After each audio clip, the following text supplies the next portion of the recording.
សួរបងប្អូនអរគ្នាហ្នឹងហើយមកយកនេះអត់សូវបានឡាយទេប៉ុន្តែដោយសារខ្ញុំឃើញប្រធានបទមួយដែលខ្ញុំគិតថាខ្ញុំគួរតែលើកយកមកនិយាយព្រោះដោយសារតែនៅក្នុងបណ្ដាញសង្គមគឺវល់មែនតើមិនថារឿងអីក៏ដោយគឺវាវល់ខ្លាំង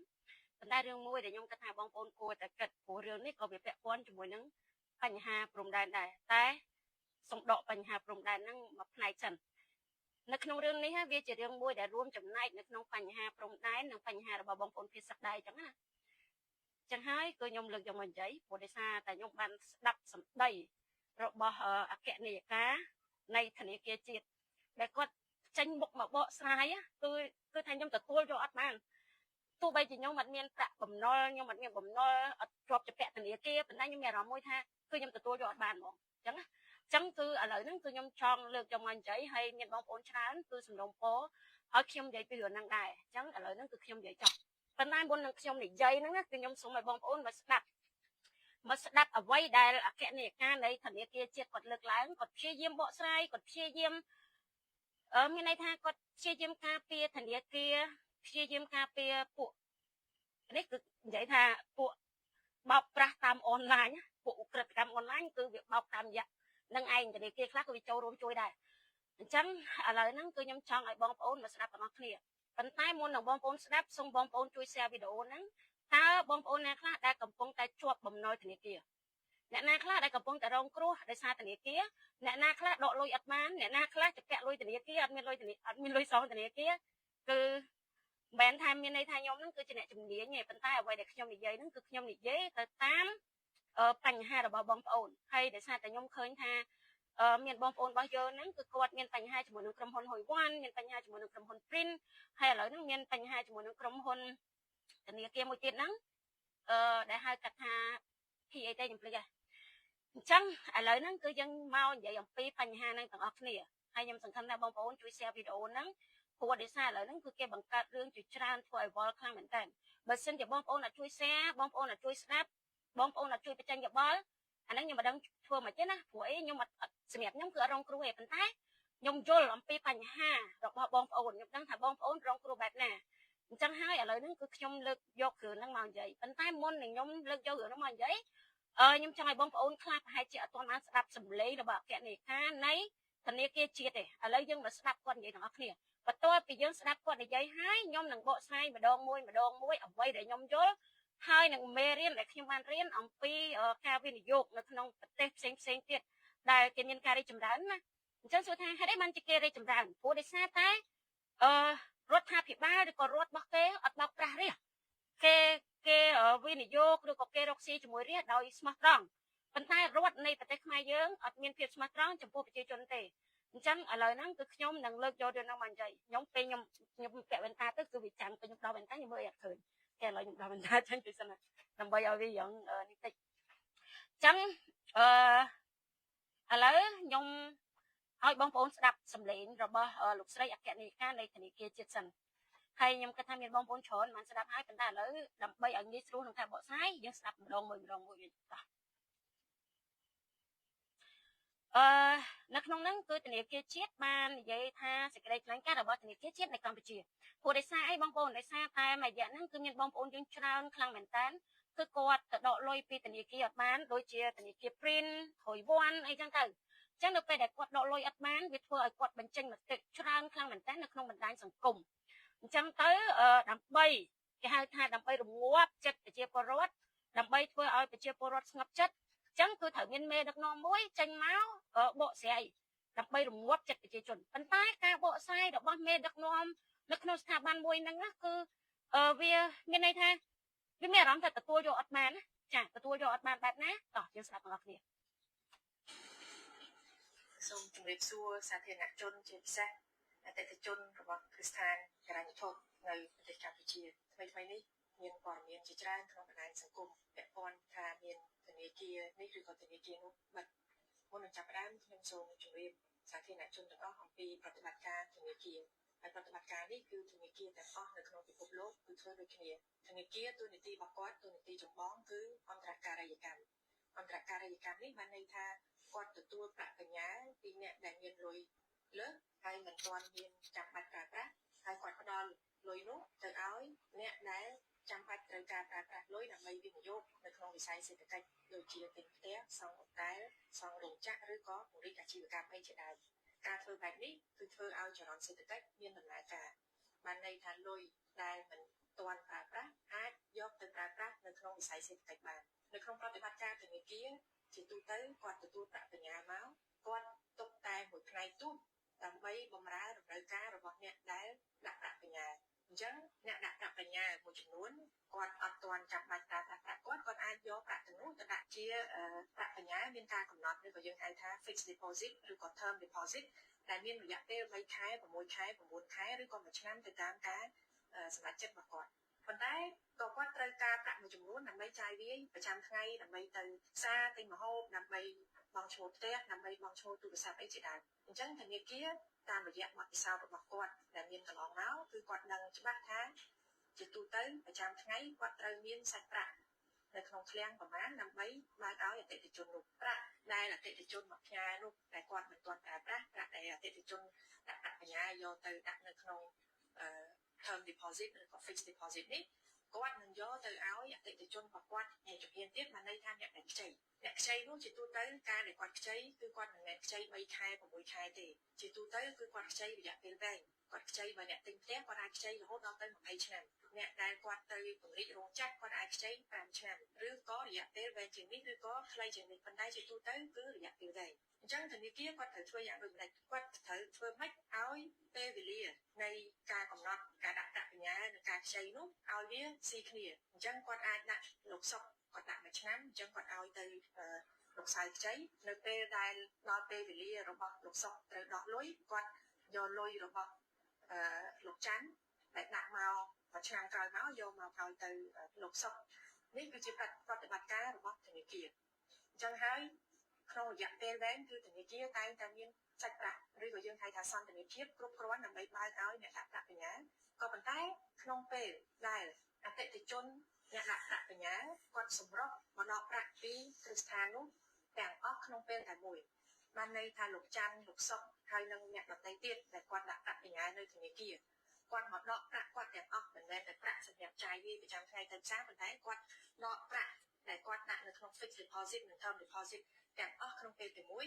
ពេលនោះធនាគារគឺគាត់ជួបនឹងបញ្ហាសន្តិភាពបានន័យថាលុយគាត់បង្វិលអត់ទាន់មិនមែនថាគាត់អត់មានលុយសងទេក៏ប៉ុន្តែគាត់បង្វិលអត់ទាន់ដោយសារអីលុយទាំងអស់នោះគាត់បានផ្ដល់ទៅឲ្យអ្នកដែលខ្ចីហើយអ្នកដែលខ្ចីនោះគាត់ខ្ចីរយៈពេលវែងដូច្នេះហើយបើសិនជាទាំងអស់គ្នាមកទារប្រាក់ទាំងអស់ក្នុងពេលតែមួយធនាគារ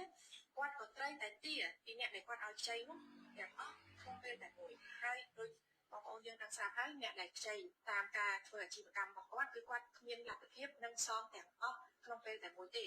គេខ្ចីគាត់ត្រៀមសងធនាគារក្នុងរយៈពេល5ឆ្នាំតទៅមុខស្រាប់តែធនាគារឥឡូវមកទារមិនខ្ចីមិនទាន់បាន1ឆ្នាំផងមកទារពីគាត់គឺគាត់រកលទ្ធភាពមកសងវិញក៏អត់បានដែរកន្លែងនេះហើយដែលធ្វើឲ្យមានបញ្ហាដូច្នេះហើយបើសិនជា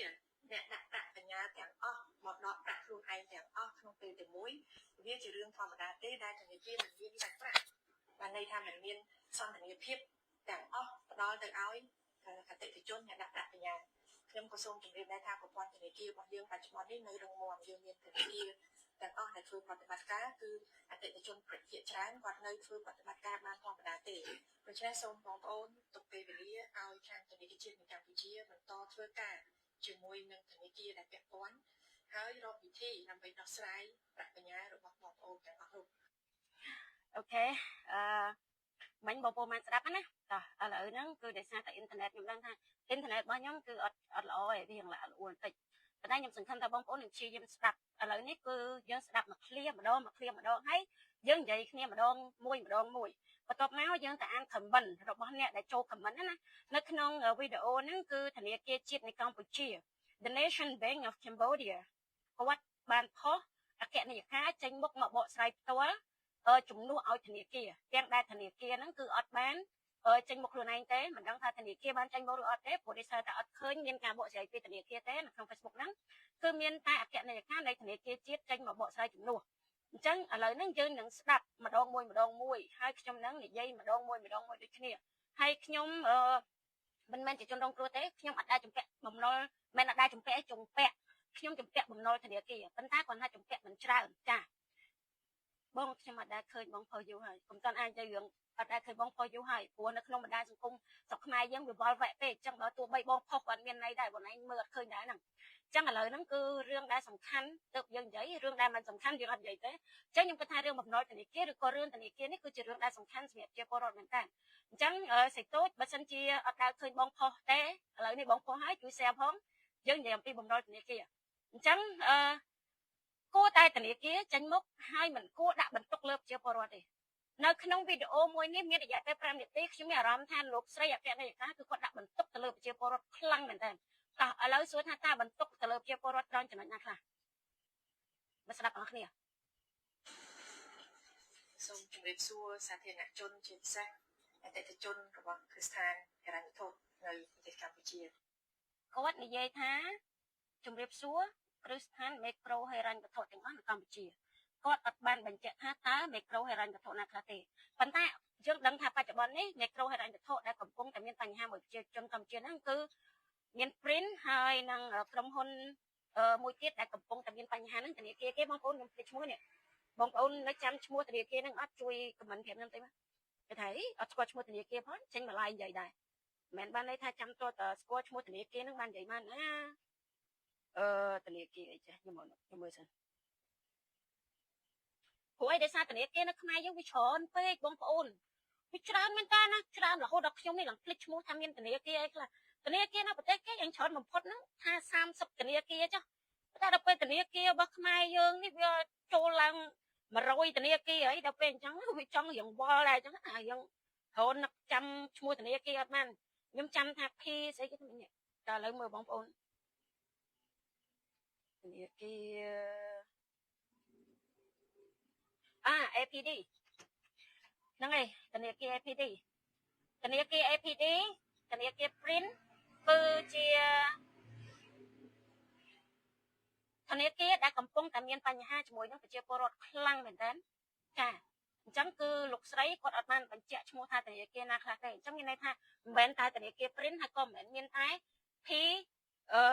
APD នឹងដែរមានន័យថានៅមានធនាគារច្រើនទៀតឬក៏មេក្រូហិរញ្ញវត្ថុច្រើនទៀតដែលនឹងមានបញ្ហាជាមួយនឹងអតិថិជនតោះឥឡូវស្ដាប់គាត់ទៀតថ្មីនេះមានព័ត៌មានជាច្រើនក្នុងបណ្ដាញសង្គមពាក់ព័ន្ធថាមានធនាគារនេះឬក៏ធនាគារនោះបិទ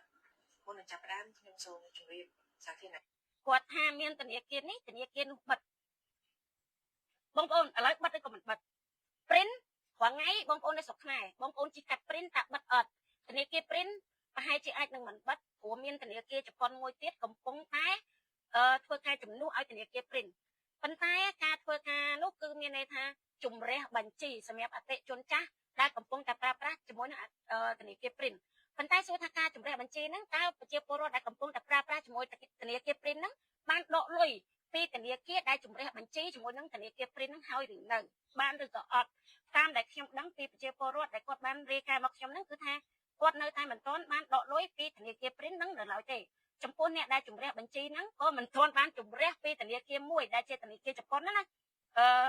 ដែលជំនួសឲ្យធនាគារ Print ហ្នឹងក៏អត់ទាន់បានដកលុយនឹងដែរតោះទៀតអំពីប្រតិបត្តិការធនាគារហើយប្រតិបត្តិការនេះគឺធនាគារទាំងអស់នៅក្នុងពិភពលោកគឺធ្វើដូចគ្នាគាត់ថាប្រតិបត្តិការនេះធនាគារទាំងអស់នៅលើពិភពលោកធ្វើដូចគ្នាគាត់កុហកប្រតិបត្តិការបែបនេះនៅលើពិភពលោកគេអត់ធ្វើអញ្ចឹងទេតើគេធ្វើបែបណាធនាគារទូនីតិរបស់គាត់ទូនីតិចម្បងគឺអន្តរការីយកម្មនេះនៅពេលដែលគាត់និយាយថាអន្តរការីយកម្មតើប្រជាពលរដ្ឋធម្មតាដូចជាខ្ញុំនេះយល់ពាក្យអន្តរការីយកម្មនឹងអត់មានន័យថាបែបណាតើបងប្អូនយល់ពាក្យអន្តរការីយកម្មនឹងដែរឬអត់ខ្ញុំអត់បកស្រាយទេខ្ញុំយល់ប៉ុន្តែខ្ញុំមិនបកស្រាយទេព្រោះគាត់លើកមកនិយាយអញ្ចឹងសួរថាតើនៅពេលដែលប្រជាពលរដ្ឋទៅបើកកងធនាគារឬក៏ខ្ចីលុយធនាគារតើដែលលើពាក្យនឹងអត់ហើយតើខាងធនាគារដែលបញ្យល់ពាក្យនឹងអត់ហើយបើសិនជាបងប្អូនយល់តើយល់បែបនេះបងប្អូនជួយបញ្យល់ខ្ញុំផងបានន័យថាគាត់ទទួលប្រាក់បញ្ញើពីអ្នកដែលមានលុយលើសហើយមិនទាន់មានចាំបាច់ប្រើប្រាស់ហើយគាត់ផ្ដល់លុយនោះទៅឲ្យអ្នកដែលចាំបាច់ត្រូវការប្រើប្រាស់លុយដើម្បីវិនិយោគនៅក្នុងវិស័យសេដ្ឋកិច្ចដូចជាទិញផ្ទះសង់ហូតែលសង់រោងចក្រឬក៏ពង្រីកអាជីវកម្មអីជាដើមនៅត្រង់ចំណុចនេះគឺគាត់បានបញ្យល់ថាអន្តររាយកម្មហ្នឹងគឺជាអ្នកដែលទទួលបានការវិនិយោគដូចជាអ្នកដែលគាត់បានទៅទិញផ្ទះវិនិយោគលើផ្ទះអី ត្រង់ចំណុចកន្លែងនេះខ្ញុំនៅមានអារម្មណ៍ថាវា complicated make មានន័យថាវាអត់ទាន់យល់វាអត់ទាន់ច្បាស់ហើយម្យ៉ាងទៀតនៅពេលដែលគាត់និយាយថាប្រទេសទូទាំងពិភពលោកគេធ្វើអញ្ចឹងដូចគ្នាគឺអត់ទេហើយនៅក្នុងវីដេអូមួយនេះគឺគាត់បញ្យល់នៃមួយដែលធ្វើឲ្យប្រជាពលរដ្ឋមិនអាចយល់ហើយក៏មិនអាចទទួលយកបានដែរតោះទៅទៀតការធ្វើបែបនេះគឺធ្វើឲ្យចរន្តសេដ្ឋកិច្ចមានដំណើរការបានន័យថាលុយដែលមិនទាន់ប្រើប្រាស់អាចយកទៅប្រើប្រាស់នៅក្នុងវិស័យសេដ្ឋកិច្ចបាននៅក្នុងប្រតិបត្តិការធនាគារជាទូទៅគាត់ទទួលប្រាក់បញ្ញើមកនៅត្រង់ចំណុចនេះគាត់ត្រូវបែងចែកជាពីរអ្នកដែល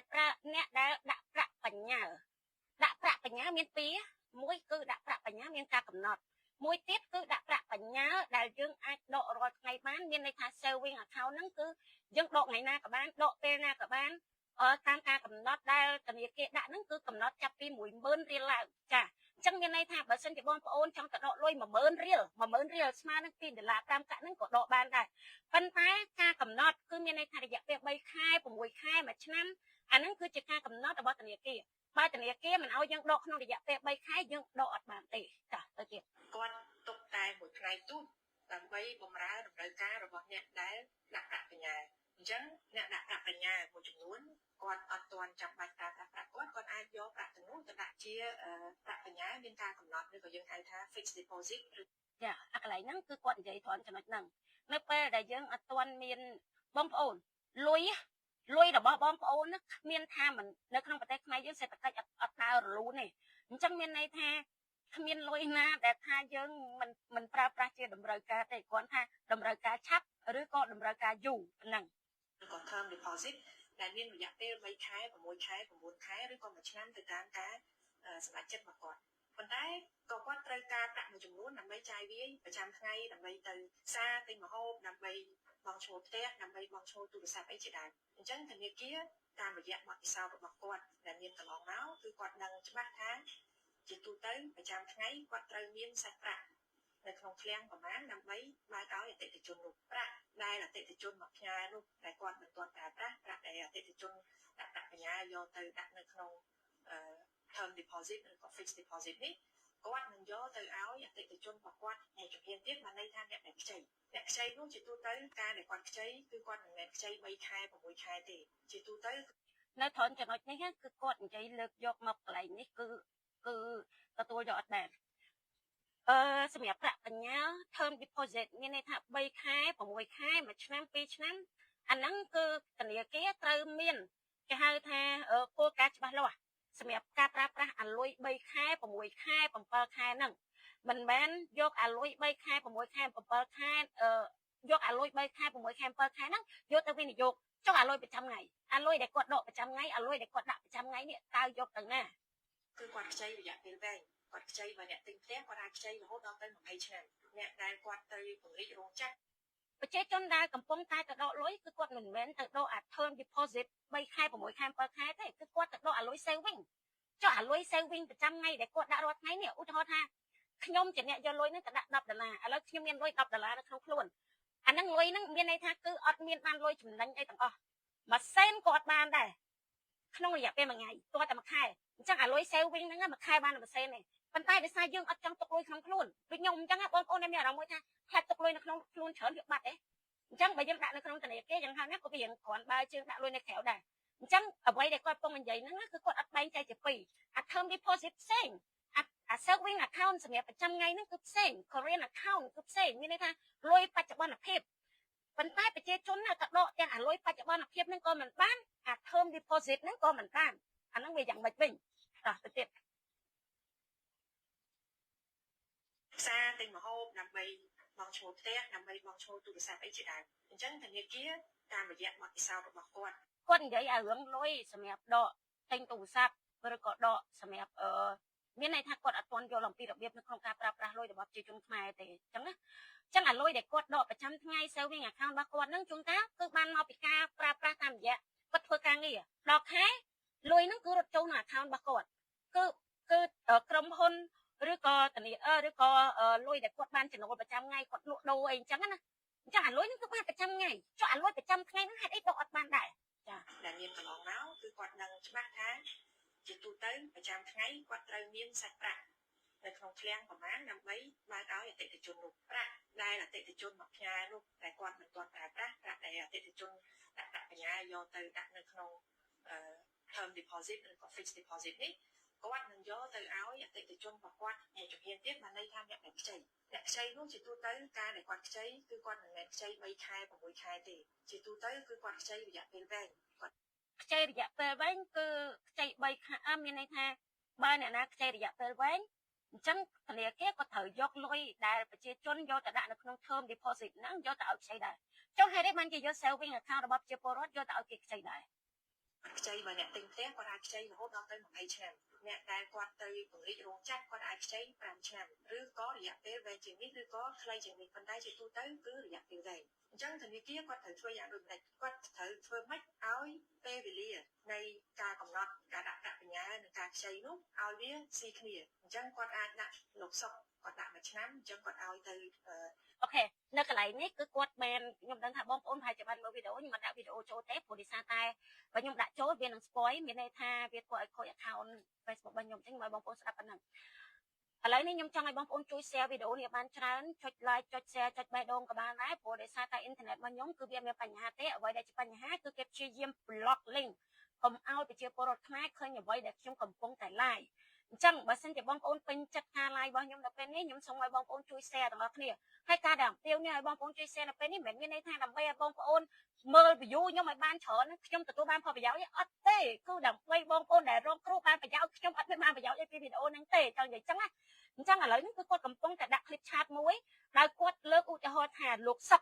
បានខ្ចីលុយពីធនាគារហើយបន្ទាប់មកធនាគារហ្នឹងគឺបានឲ្យទៅលោកសៅខ្ចីបន្តចាអញ្ចឹងវិញខ្ញុំនិយាយចឹងថាចុះបើលោកសុកជាអ្នកខ្ចីលោកសុកហ្នឹងគឺយើងមានន័យថាយើងជាម្ចាស់បំណុលប្រជាពលរដ្ឋគឺជាម្ចាស់បំណុលរបស់ធនាគារហើយធនាគារបានយកលុយយើងយកទៅឲ្យលោកសៅខ្ចីតោះដែលដល់ពេលវេលារបស់លោកសុកត្រូវដោះលុយគាត់យកលុយរបស់លោកច័ន្ទតែដាក់មកមួយឆ្នាំក្រោយមកយកមកឲ្យទៅចឹងមានន័យថាអានេះគេហៅថា network អញ្ចឹងប្រព័ន្ធធនាគាររបស់ខ្មែរគឺកំពុងតែប្រើប្រាស់ប្រព័ន្ធ network connection លោកសុកនេះគឺជាប្រតិបត្តិការរបស់ធនាគារអញ្ចឹងហើយក្នុងរយៈពេលវែងគឺអញ្ចឹងមានន័យថាខ្ញុំខ្ចីលុយទូចន្ទធូខ្ញុំគឺជាធនាគារបានយកលុយទូចន្ទធូយកទៅឲ្យម៉ាក់យ៉ាយ៉ា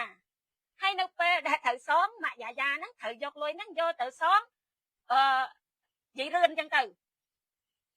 ធនាគារតែងតែមានសាច់ប្រាក់ឬក៏យើងហៅថាសន្តិភាពគ្រប់គ្រាន់ដើម្បីបើកឲ្យអ្នកដាក់ប្រាក់បញ្ញើក៏ប៉ុន្តែក្នុងពេលដែលអតិថិជនអ្នកដាក់ប្រាក់បញ្ញើគាត់សម្រុកមកដកប្រាក់ពីគ្រឹះស្ថាននោះត្រង់ចំណុចហ្នឹងគាត់ថានេះស្ដាប់ម្ដងទៀតណាភាពគ្រប់គ្រាន់ដើម្បីបើកឲ្យអ្នកដាក់ប្រាក់បញ្ញើក៏ប៉ុន្តែក្នុងពេលដែលអតិថិជនអ្នកដាក់ប្រាក់បញ្ញើគាត់សម្រុកមកដកប្រាក់ពីគ្រឹះស្ថាននោះទាំងអស់ក្នុងបងប្អូនអាកន្លែងហ្នឹងគឺជារឿងមួយដែលយើងមានអារម្មណ៍ថាវាអត់ច្បាស់សម្រាប់ធនាគារវាមានពីរគាត់បានបញ្យល់ទីមួយគឺការដាក់ប្រាក់ជាប្រចាំថ្ងៃមួយទៀតគឺការដាក់ប្រាក់បញ្ញើមានការកំណត់ការដាក់ប្រាក់បញ្ញើជាប្រចាំថ្ងៃប្រជាពលរដ្ឋត្រូវដកជាប្រចាំថ្ងៃឧទាហរណ៍ដូចខ្ញុំអញ្ចឹងថ្ងៃនេះខ្ញុំយកលុយឥឡូវខ្ញុំលក់ទឹកប្រហុកទឹកកាពិរបស់ខ្ញុំថ្ងៃហ្នឹងខ្ញុំលក់បាន$100ហើយខ្ញុំអត់ចង់ទុកលុយក្នុងខ្លួនទេព្រោះខ្ញុំខ្លាចចោលលួចខ្ញុំខ្លាចលុយខ្ញុំបាត់ខ្ញុំខ្លាចវាជ្រុះអញ្ចឹងខ្ញុំយកលុយ$100របស់ខ្ញុំហ្នឹងយកទៅដាក់នៅក្នុង saving account របស់ខ្ញុំដែលមានន័យថាខ្ញុំដាក់100ហើយស្អែកខ្ញុំអាចដកវិញ$10ខ្ញុំដាក់100ស្អែកឡើងខ្ញុំត្រូវការទិញអីវ៉ាន់វិញអញ្ចឹងខ្ញុំត្រូវការបាញ់លុយហ្នឹងខ្ញុំទៅសារដើមកោខ្ញុំទិញល្ហុងឲ្យ10គីឡូឲ្យ10000អញ្ចឹងគឺខ្ញុំត្រូវការយកលុយឲ្យ10000ហ្នឹងខ្ញុំអត់យកលុយក្នុងខ្លួនទេតែខ្ញុំ scan តាមរយៈ ABA តាមរយៈ scan QR code នេះខ្ញុំត្រូវ scan វាទោះបីមិនចេះអានេះក៏ការដកលុយដែរប៉ុន្តែវាបែបលក្ខណៈ scan បែបអញ្ចឹងណាចឹងមានន័យថាជារៀងរាល់ថ្ងៃប្រជាពលរដ្ឋគាត់មានតម្រូវការត្រូវការចាយរាល់ថ្ងៃដូចមន្ត្រីរាជការចូលការាអូខេឲ្យលុយធីបស្រីចឹងពេលខ្លះគាត់បើកលុយពីរាជការមកគាត់អត់បានបើកលុយផ្ទាល់ទេគាត់បើកលុយតាមរយៈធនាគារអញ្ចឹងគាត់ត្រូវការឲ្យធីបស្រីគាត់មិនត្រូវ scan គាត់អត់ទៅដកហើយបើគាត់ចង់ឲ្យលុយធីបមនុស្សស្រីហ្នឹងគាត់ត្រូវទៅដកពីធនាគារដែរនេះគេហៅថា saving account អញ្ចឹងវាត្រូវដករងថ្ងៃចឹងឯងហើយមាននឹងអីដែលហាមប្រជាពលរដ្ឋមិនឲ្យដកលុយហ្នឹងភាពគ្រប់គ្រាន់ដើម្បីបើកឲ្យអ្នកដាក់ប្រាក់បញ្ញើក៏ប៉ុន្តែក្នុងពេលដែលអតិថិជន អ្នកដាក់ប្រាក់បញ្ញាគាត់សម្រុកមកដកប្រាក់ពីគ្រឹះស្ថាននោះទាំងអស់ក្នុងពេលតែមួយហើយលុយដែលគាត់ត្រូវដកការប្រាក់បញ្ញាក្នុងរយៈពេល3ខែ6ខែឬក៏1ឆ្នាំធនាគារគឺគាត់មានគេហៅថាមានគោលការណ៍របស់ធនាគារខ្ញុំធ្លាប់សន្សំតែថា3ខែ6ខែ10ខែអញ្ចឹងនៅពេលដែលគ្រប់ចំនួនឧទាហរណ៍ថាឥឡូវនៅក្នុងធនាគារគឺមាន app មួយខ្ញុំឧទាហរណ៍ ACLIDA ឬក៏ ABA ចាស់ឬក៏ Wing ចាស់គឺនៅក្នុងហ្នឹងគឺគេមានអាកន្លែងមួយគេដាក់ថា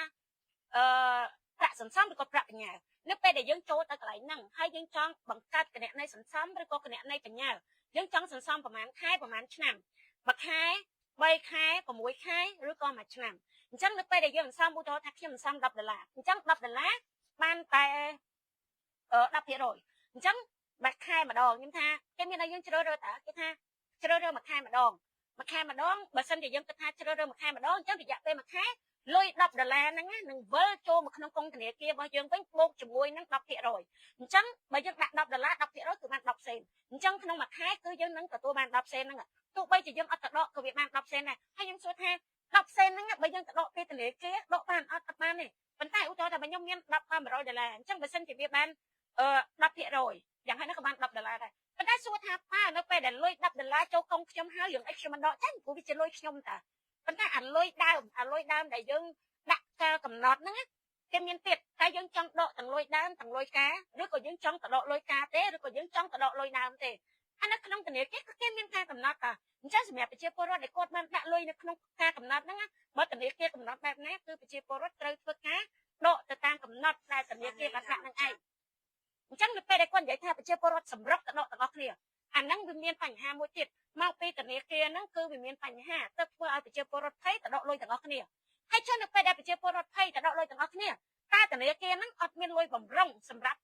ដកឲ្យប្រជាពលរដ្ឋទេឬចាអង្គលោកសុកហើយនឹងអ្នកដទៃទៀតដែលគាត់ដាក់ប្រាក់បញ្ញានៅធនាគារគាត់មកដកប្រាក់គាត់ទាំងអស់មិនមែនតែប្រាក់សម្រាប់ចាយវាប្រចាំថ្ងៃទៅផ្សារប៉ុន្តែគាត់ដកប្រាក់ដែលគាត់ដាក់នៅក្នុង fixed deposit និង term deposit fixed deposit term deposit มันអាចដកបានទេបើសិនជាធនាគារអត់ដកឲ្យព្រោះ term deposit ហើយនិង fixed deposit គឺជាការកំណត់របស់ធនាគារដូចខ្ញុំបញ្យល់ខាងដើមអញ្ចឹង fixed deposit term deposit ឧទាហរណ៍ថាបើសិនជានៅក្នុង term deposit ឬក៏ fixed deposit ហ្នឹងគឺយើងបានកំណត់ថាខ្ញុំដកទាំងដើមទាំងការអញ្ចឹងខ្ញុំទៅដកបានព្រោះធនាគារកំណត់ឲ្យខ្ញុំដកទាំងដើមទាំងការលុយខ្ញុំមិនឲ្យខ្ញុំដកប៉ុន្តែបើធនាគារកំណត់ថាដកបានតែការទេអញ្ចឹងលុយដើមខ្ញុំដកមានបានណាហើយបើដកគេនិយាយថាដកបានតែដើមទេការដកបានទេអញ្ចឹងឲ្យលុយចានមិនដឹងដែរតាទាំងអស់ក្នុងពេលតែមួយពេលនោះធនាគារគឺគាត់ជួបនឹងបញ្ហាសន្តិភាពបានន័យថាលុយគាត់បង្វិលអត់ទាន់មិនមែនលុយបង្វិលមិនទាន់មិនមែនជាបញ្ហារបស់អ្នកដាក់លុយក្នុងធនាគារទេគឺជាបញ្ហារបស់ធនាគារជាតិហើយនឹងធនាគារហើយនឹងអ្នកកម្ចីពីធនាគារអ្នកណាដែលបានកម្ចីពីធនាគារហើយធនាគារឲ្យលុយទៅគេខ្ចីអត់ចេះសិក្សាទេថាម្នាក់ហ្នឹងគាត់មានលុយសងអត់ហើយចុះបើសិនជាម្នាក់ហ្នឹងឲ្យមានលុយសងតែគាត់មានទ្រព្យសម្បត្តិអីយកទៅឲ្យធនាគារតែនៅពេលដែលគេទៅកម្ចីគេដាក់ប្លង់ផ្ទះប្លង់ដីមាសពេជ្រដែលគេមានហើយចុះមិនមិនរឹបអូយកមកថាគាត់អត់មានលុយសងទេក៏ប៉ុន្តែគាត់បង្វិលអត់ទាន់ដោយសារអី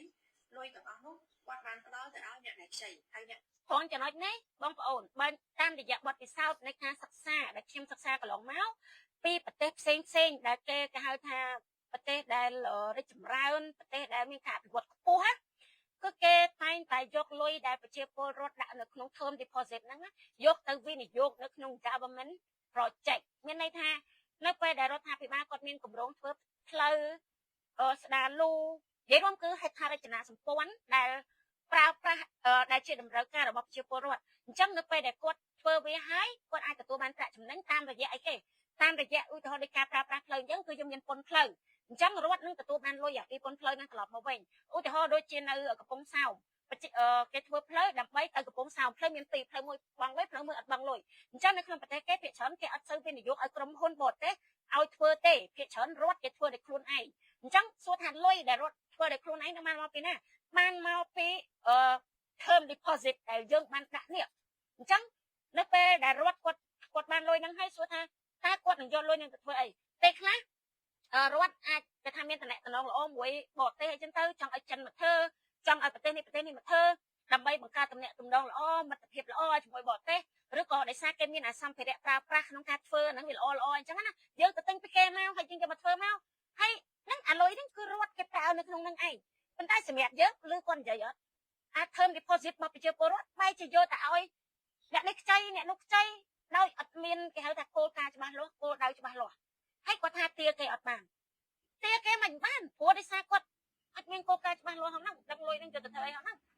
តែខ្ចីនោះគាត់ខ្ចីអ្នកមានដែរដូច្នេះហើយបើសិនជាទាំងអស់គ្នាមកទាប្រាក់ទាំងអស់ក្នុងពេលតែមួយធនាគារគាត់ថាមកទាប្រាក់ទាំងអស់ក្នុងពេលតែមួយតើប្រាក់អ្វីដែលប្រជាពលរដ្ឋទាក្នុងពេលតែមួយដូចខ្ញុំនិយាយមិនអញ្ចឹងខាងដើមយើងបាននិយាយហើយណា term deposit គឺជាការកំណត់របស់ធនាគាររយៈពេល1ខែ3ខែទៅ6ខែឬក៏1ឆ្នាំបើសិនជាអត់គ្រប់ចំនួនទេគឺប្រជាពលរដ្ឋដកអត់បានទេហេតុអីបានជាគាត់និយាយថាប្រជាពលរដ្ឋទៅទាក្នុងពេលតែមួយគាត់ក៏ត្រូវតែទាពីអ្នកដែលគាត់ឲ្យខ្ចីនោះទាំងអស់អាកន្លែងហ្នឹងដែលយើងចង់និយាយថាវាជាទំនួលខុសត្រូវរបស់ធនាគារហេតុអីបានជាធនាគារចេះតែឲ្យលុយគេខ្ចីដោយអត់មានគោលដៅច្បាស់លាស់ហើយចុះនៅក្នុងធនាគារក្រែងនៅពេលដែលបើកធនាគារមានលុយបំរុងចុះអាលុយបំរុងហ្នឹងយកទៅណានៅណាអាលុយបំរុងហ្នឹងឧទាហរណ៍ថាប្រជាពលរដ្ឋគាត់ដាក់លុយ100 deposit ហ្នឹងមានន័យថាលុយដាក់មានការកំណត់ណាអាលុយដែលបងប្អូនយកដាក់ប្រចាំថ្ងៃផ្សេងអាលុយដែលបងប្អូនដាក់ការកំណត់ហ្នឹងគឺផ្សេងអញ្ចឹងឧទាហរណ៍ថាបងប្អូនដាក់$100ធនាគារគាត់មានសិទ្ធិដកចេញត្រឹមតែ7%សម្រាប់យកទៅឲ្យគេវិនិយោគទេចុះអាលុយ97% 93%ទៀតទៅណាក្នុងពេលតែមួយហើយដូចបងប្អូនយើងទាំងស្រាប់ហើយអ្នកដែលខ្ចីតាមការធ្វើអាជីវកម្មរបស់គាត់គឺគាត់គ្មានលទ្ធភាពនឹងសងទាំងចុះបើសិនជាប្រជាពលរដ្ឋឬក៏បច្ចេកអាជីវកម្មអត់មានលទ្ធភាពនៅក្នុងការសងតើទំនួលខុសត្រូវលើអ្នកណាក្រសួងកសិកម្មក្រសួងពាណិជ្ជកម្មកំពុងតែធ្វើអីហេតុអីបានជាអត់មានអីក្នុងការជំរុញឲ្យម្ចាស់អាជីវកម្មទាំងអស់ហ្នឹងគាត់មានលទ្ធភាពនៅក្នុងការបង្កើតអាជីវកម្មយកលុយមកសងធនាគារក្នុងពេលតែមួយទេ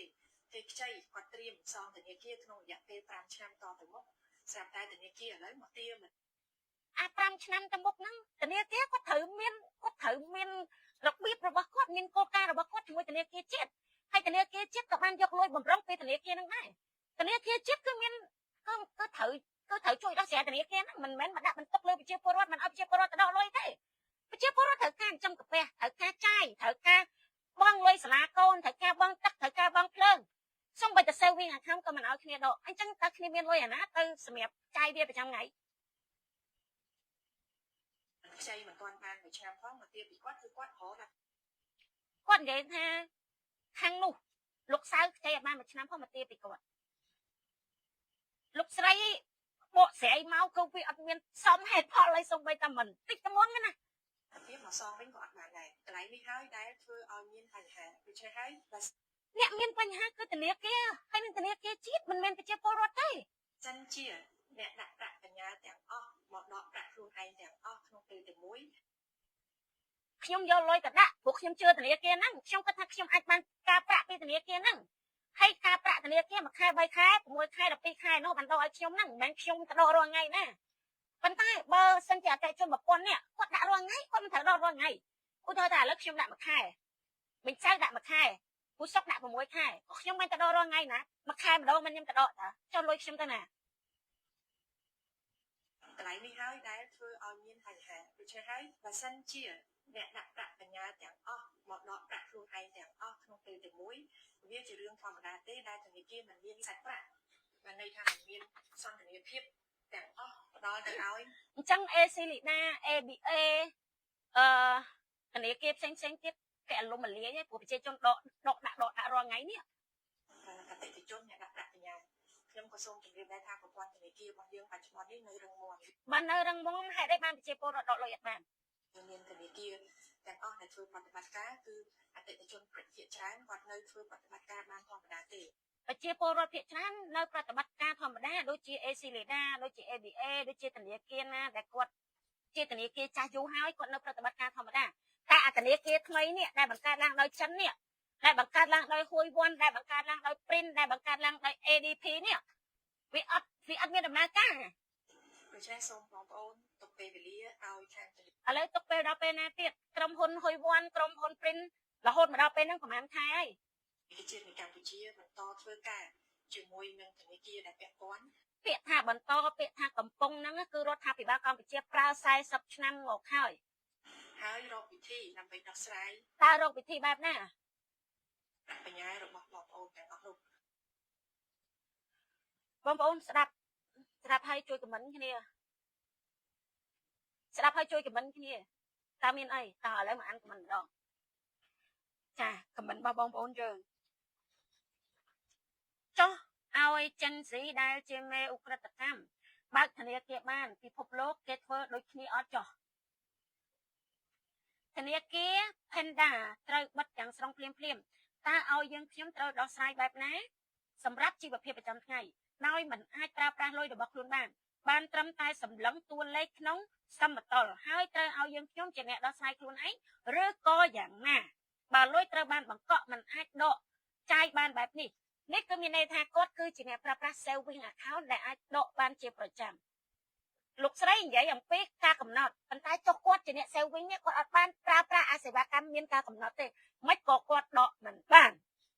ចុះធនាគារអត់មានទុនបំរុងមិនត្រូវយកលុយបញ្ញាទៅឲ្យគេខ្ចីទាំងអស់ទៅវិញទេមិនមែនថាប្រជាជនខ្មែរល្ងងទាំងស្រុងទេមានអ្នកយល់ទេថាចុះលុយបំរុងរបស់ធនាគារដែលដាក់នៅធនាគារជាតិទៅណាហេតុអីក៏ធនាគារជាតិមិនដកលុយបំរុងហ្នឹងយកមកឲ្យប្រជាពលរដ្ឋតោះទៀតអតិថិជនរាប់រយពាន់នាក់មានទាំងខ្មែរមានទាំងបរទេសជាប់លុយនៅធនាគារ Print និង Panda នឹងមិនអាចដកលុយបានឬ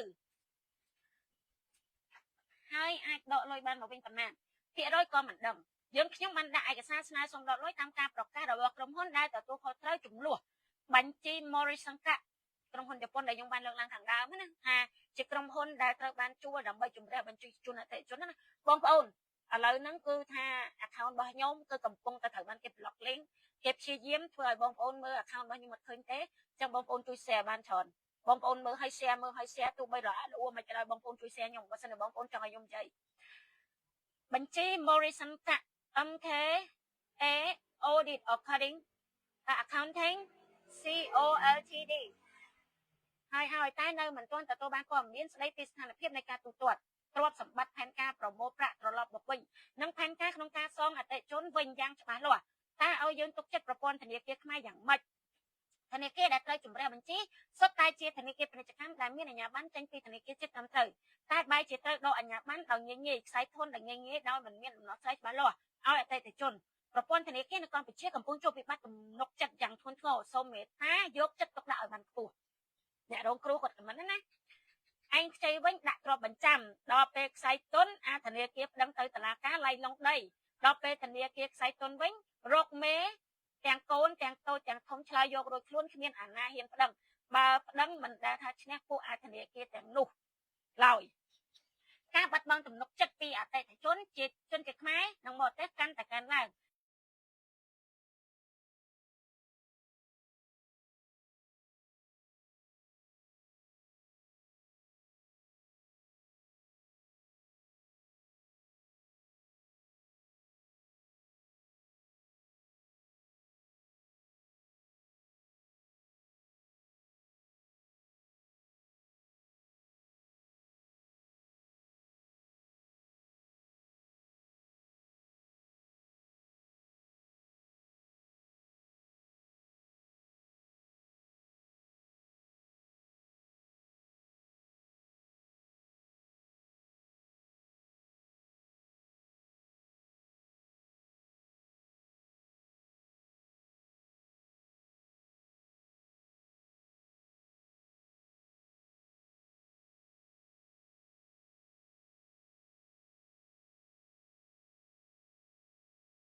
ឥឡូវលើវិញនៅអូខេឥឡូវសារពីអតិជនមួយទៀតសូមគោរពជូនលោកជំទាវបណ្ឌិតជាសេរីទេសាភិបាលធនាគារជាតិនៃកម្ពុជាមេត្តាជ្រាបថានាងខ្ញុំជាអតិថិជនដែលបានដាក់ប្រាក់សន្សំនៅធនាគារ Panda នៅអត់លើដែរអូខេដោយធនាគារជាតិនេះនាងខ្ញុំមានការព្រួយបារម្ភយ៉ាងខ្លាំងចំពោះសុវត្ថិភាពនិងស្ថានភាពប្រាក់សន្សំរបស់ខ្ញុំដូច្នេះនាងខ្ញុំសូមគោរពស្នើសុំលោកជំទាវមេត្តាជួយផ្ដល់ព័ត៌មានឬណែនាំអំពីស្ថានភាពបច្ចុប្បន្នរបស់ធនាគារ Panda វិធីសាស្ត្រឬនីតិវិធីបន្ទាប់ពីអតិថិជនបានដាក់ពាក្យស្នើសុំប្រាក់បញ្ញើរួចរាល់ព័ត៌មានទាក់ទងនឹងការការពារប្រាក់បញ្ញើរបស់អតិថិជននិងរយៈពេលដោះស្រាយនាងខ្ញុំសង្ឃឹមយ៉ាងមុតមមថាលោកជំទាវជាសេរីនិងមេត្តាពិនិត្យផ្ដល់ការណែនាំដ៏សមស្របដើម្បីដោះស្រាយបញ្ហានេះសូមទទួលនូវការគោរពដ៏ខ្ពង់ខ្ពស់អំពីខ្ញុំអញ្ចឹងមានន័យថាការបកស្រាយរបស់លោកជំទាវជាសេរីហ្នឹងគឺប្រជាពលរដ្ឋយកទទួលយកអត់បានទេលោកជំទាវចាខាង BNC ចេញមករៀងយឺតបន្តិចហើយធនាគារនោះឡើងចង់ហើបជើងហើយប៉ះពាល់ខ្លាំងណាស់អាណិតគ្នាចេញរកស៊ីចង់10ឆ្នាំហើយស្រាប់តែទៅជាអញ្ចឹង BNC មិនដោះស្រាយឲ្យឆាប់ពួកខ្ញុំជាប្រជាពលរដ្ឋលែងចង់មានទំនុកចិត្តលើធនាគារឲ្យអត់ទំនុកអញ្ចឹងមានន័យថារឿងនេះមិនមែនតែកើតឡើងទេវាកើតឡើងយូរហើយតែប្រជាពលរដ្ឋអត់ហ៊ាននិយាយព្រោះយើងដឹងស្រាប់ហើយថានៅក្នុងប្រទេសខ្មែរយើងនៅពេលណាដែលប្រជាពលរដ្ឋបញ្ចេញមតិតែងតែត្រូវបានគេចោទប្រកាន់គេគំរាមកំហែងអញ្ចឹងប្រជាពលរដ្ឋក៏ហ៊ាននិយាយទេនេះប្រហែលជាមានអ្នកណាដែលមានលុយច្រើនហើយគាត់ទ្រាំលែងបានហើយតែគាត់បញ្ចេញមកបានវាផ្ទុះ I thank you a lot for this video wonderful មានន័យថាគ្នាគាត់ឲ្យតែផ្ញើសារមកអញ្ចឹងគឺគ្នាគាត់ដែរនៅ USA គេដាក់មានរយៈពេលច្បាស់លាស់តែបើមានដកមុនកំណត់ក៏គេមិនឲ្យដកដែរឃើញទេដូចអីដែលខ្ញុំខាងនិយាយខាងដើមអញ្ចឹងធនាគារហើយនឹងធនាគារជាតិគឺបានធ្វើការព្រមព្រៀងគ្នានៅក្នុងការដាក់ប្រាក់មានការកំណត់ចុះហេតុអីបានជាចោទប្រជាជនថាទៅដកសម្រុកដកក្នុងពេលតែមួយចុះបើអត់មានការកំណត់ទៅដកឲ្យមិនដកមិនបានអ្វីដែលជាបញ្ហាគឺ saving account របស់ប្រជាជនដែលកំពុងតែមានបញ្ហាអាការកំណត់ហ្នឹងខ្ញុំគិតថាគាត់យល់ហើយគាត់មិនយល់ទេប៉ុន្តែអ្នកដែលគាត់ដកពេលកំណត់គាត់ត្រូវតែដកអានេះវាជាសិទ្ធិរបស់គាត់តើចុះហេតុអីបានជាមិនឲ្យគាត់ដករាប់ចាប់ពីធនាគារ Panda ហើយ One Print ហើយឥឡូវដល់ APD ទៀតសុទ្ធតែជារបស់ចិននិងខ្លះជាពួកអ ுக ្រិតជនពិភពលោកនេះប្រហែលមានតែស្រុកខ្មែរដែលរដ្ឋតែងចេញមុខការពារអាជីវកម្មបោកប្រាស់ទំនុកចិត្តទាំងនេះថាហេតុអ្វីឬមួយក៏សុទ្ធតែជាបពុរបស់មន្ត្រីមានអំណាចដូចគេថាធ្វើឲ្យពលរដ្ឋត្អូញត្អែខាត់បងលុយជាហូរហែតែមិនព្រមរឹបអូសទ្រព្យសម្បត្តិធនាគារសងពលរដ្ឋទេគិតតែបង្កើតលេសឲ្យពួកនោះអាចបន្តរកស៊ីទៀតជឿហើយចាបងប្អូនហេតុឲ្យបានប្រជាជនខ្មែរយើងក្រនេះមូលហេតុធំដែលមិនដែលបញ្ចេញជាសាធារណៈជួយដោះស្រាយផងបោកប្រាស់សុទ្ធសាធស្ទើរតែគ្មានជំនឿលើធនាគារជាតិទៀតទេធនាគារជាតិសូមជួយដោះស្រាយសូមលោកជំទាវជួយពួកយើងឲ្យបានដកប្រាក់លោកជំទាវចេញមកបកស្រាយប្រជាជនអត់ស្ដាប់ទេសំខាន់ត្រូវការលុយប្រើប្រាស់ប្រចាំថ្ងៃបងទឹកបងភ្លើងទិញអាហារឲ្យកូនទៅរៀនថ្លៃសាំងកំពុងតឡើងថ្លៃផងទំនិញគ្រប់មុខឡើងថ្លៃទៀតឥឡូវធនាគារដកលុយអត់បានទៀតតើប្រទេសខ្មែរកំពុងតែជួបវិបត្តិសេដ្ឋកិច្ចអត់ហើយខ្ញុំសូមសួរទៅធនាគារជាតិចោះថា CBC នៅពេលដែលខ្ញុំបងរួចហើយហេតុអីក៏ CBC នៅតែខូចមានរឿងផ្សេងមកទៀតធ្វើឲ្យប្រជាជនពិបាករកកម្ចីពីស្ថាប័ននានាព្រោះតែ CBC អាហ្នឹងរឿងផ្សេងបងបើសិនជាបងហើយបងជាប់ CBC មិនមានន័យថាបែងបងភ្លាម CBC ដាច់ភ្លាមឯងវាអាចនៅរងចាំមើលបែងអញ្ចឹងតែអាហ្នឹងរឿងផ្សេងមកទៀតសូមធនាគារជាតិជួយដោះស្រាយដល់អ្នកដាក់ប្រាក់បញ្ញើនៅធនាគារ Panda ផងសូមគោរពលោកជំទាវខ្ញុំជាអ្នកដាក់ប្រាក់បញ្ញើនៅ Panda Bank មិនទាន់ដកប្រាក់បានមកវិញទេលោកជំទាវជួយផង300 comment ជាងគឺសិតតែជាជនរងគ្រោះទាំងអស់ចឹងត្រឡប់មកវិញបងប្អូនតាក់ទងជាមួយនឹងធនាគារហ្នឹងណាធនាគារដែលយើងគួរទុកចិត្តមិនថាអីទេនៅស្រុកខ្មែរយើងគឺសម្បូរការបោកប្រាស់អញ្ចឹងគឺយើងត្រូវតែមានការប្រុងប្រយ័ត្នជាប់ជានិច្ច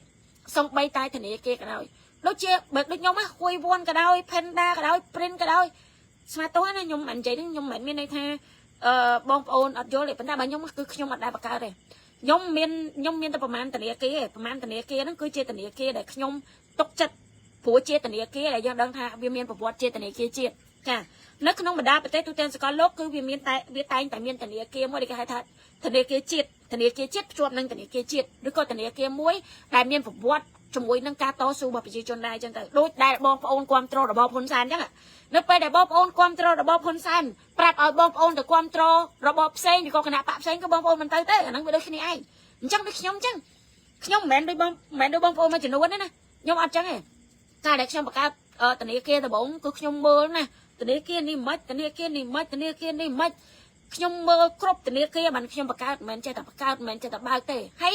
ដល់ពេលឲ្យគេមានកម្មវិធីផ្សេងឲ្យយើងចូលរួមការវិនិយោគក៏ដោយការដាក់ហ៊ុនក៏ដោយ investment ក៏ដោយបញ្ញាក៏ដោយក៏យើងត្រូវមើលអំពីគោលការណ៍របស់គេឲ្យបានច្បាស់ដែរមុននឹងយើងសម្រេចចិត្តនៅក្នុងការដាក់វិនិយោគសន្សំឬក៏ដាក់ប្រាក់នៅក្នុងធនាគារហ្នឹងមិនមែនគេថាអូបានការច្រើនចេះតែទៅតាមគេខ្ចីស្រួលតាមគេអត់ទេ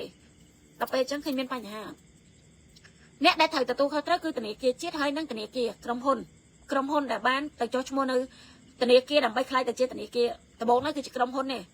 ទៅចុះឈ្មោះហើយបានខ្លាយជាធនាគារមិនមែនប្រជាពលរដ្ឋនៅសម្រាប់ប្រជាពលរដ្ឋមានពីរមួយគឺកូនបំណុលមួយគឺម្ចាស់បំណុលសម្រាប់បងប្អូនដែលបានយកលុយទៅដាក់អត់បានខ្ចីបំណុលធនាគារគឺបងប្អូនជាម្ចាស់បំណុលបងប្អូនគឺជាម្ចាស់ភាគហ៊ុននៃធនាគារហ្នឹងបើបងប្អូនបាត់លុយបងប្អូនត្រូវចេះទៀមទាដូចជាអ្នក300ខមមិនជាងនេះខ្ញុំថាដក100ខមមិនចេញចោះនៅសល់200ខមមិនគឺជាជនរងគ្រោះបងប្អូនត្រូវបន្តទៀមទាបន្តទៀតបើសិនជាបងប្អូនអត់បន្តការទៀមទារបស់បងប្អូនទេបងប្អូននឹងរងគ្រោះរហូតឥឡូវយើងមើលឃើញនៅក្នុងធនាគារជាតិមានអ្នកខមមិនប៉ុណ្ណឹងចុះនៅក្នុងខណ្ឌឋានបងប្អូនផ្សេងទៀតតើគាត់មានអ្នកខមមិនច្រើនប៉ុណ្ណាទៀតស្អែកចម្លែងម្ដងទៀតព្រោះមានបងប្អូនយើងថាគាត់ចង់ឲ្យចម្លែងម្ដងទៀតដោយសារតែអ៊ីនធឺណិតរបស់ខ្ញុំគឺ slow មែនតើហើយការយឺតនេះមិនមែនដោយសារតែអ៊ីនធឺណិតខ្ញុំយឺតទេប៉ុន្តែដោយសារតែគេព្យាយាមរាំងខ្ទប់មិនឲ្យបងប្អូនមើលការ live របស់ខ្ញុំឃើញអញ្ចឹងថ្ងៃស្អែកខ្ញុំនឹង live ម្ដងទៀតហើយខ្ញុំសង្ឃឹមថាបងប្អូននឹងជួយ share វីដេអូហ្នឹងទាំងអស់គ្នាហើយយើងជជែកគ្នារាល់ថ្ងៃនៅមានក្រុមហ៊ុនលេងនវត្រាជាសរននិងក្រុមហ៊ុនផ្សេងទៀតដែលពាក់ព័ន្ធជាមួយនឹងធនាគារហ្នឹងអញ្ចឹងឥឡូវហ្នឹងគឺខ្ញុំមានតែប៉ុណ្្នឹងព្រោះខ្ញុំនិយាយច្រើនពេកខ្ញុំខ្លាចបងប្អូនវល់ណាអញ្ចឹងឥឡូវមានប៉ុណ្្នឹងហើយបើសិនជាបងប្អូនមានចម្ងល់អីស្អែកឡើងយើងនិយាយគ្នាម្ដងទៀតអូខេ